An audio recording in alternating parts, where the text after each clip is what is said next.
नमस्ते, प्रणाम। कैसे है? विषय है योग और योगा। आज योग बहुत ही महत्वपूर्ण विषय बन गया है जीवन के लिए। लोग कभी कभी कंफ्यूज हो जाते हैं, योग और योगा में अंतर क्या है। अगर शब्दों के रूप में देखा जाए, योग को हिंदी का शब्द से जोड़ा जाता है और योगा को इंग्लिश के शब्द से जोड़ा जाता है। जैसे राम को इंग्लिश में रामा लिख देते हैं, कृष्ण को कृष्णा लिख देते हैं और योग को योगा लिख देते हैं। लेकिन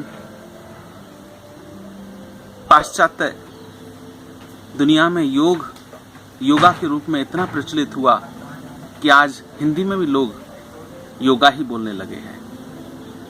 और योगा को जिस नजरिए से देखा जाता है वह बहुत ही सीमित है।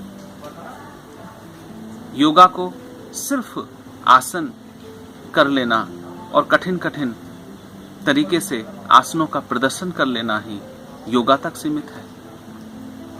आज आसनों की अलग अलग तरीके से पैकिंग की जा रही है।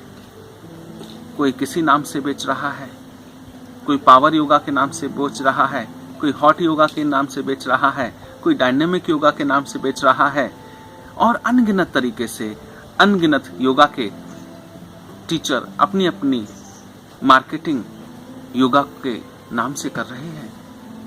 लेकिन योगा सिर्फ इतना ही नहीं है। अगर योगा को वास्तविक हिंदी के रूप में योग के रूप में परिभाषित करें तो बहुत कुछ है। योग हमें शारीरिक रूप से स्वस्थ बनना सिखाता है। योग हमें मानसिक रूप से बहुत ही शक्तिशाली मजबूत बनना सिखाता है। योग हमें भावनात्मक रूप में मजबूत बनना सिखाता है। योग हमें आध्यात्मिक मार्गदर्शन देता है।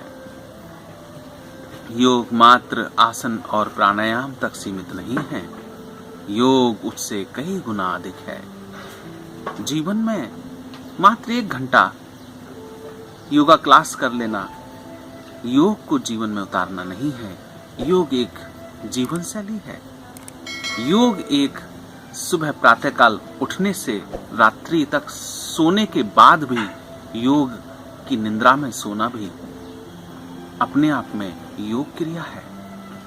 अतः पल पल योगिक तरीके से जीना योगिक जीवन कहलाता है। योग को योगा क्लास तक सीमित ना रखें, योग को जीवन शैली के रूप में उतारें, जीवन सफल बन जाएगा। जरा इस पर विचार कीजिएगा। हरिओम तत्सत।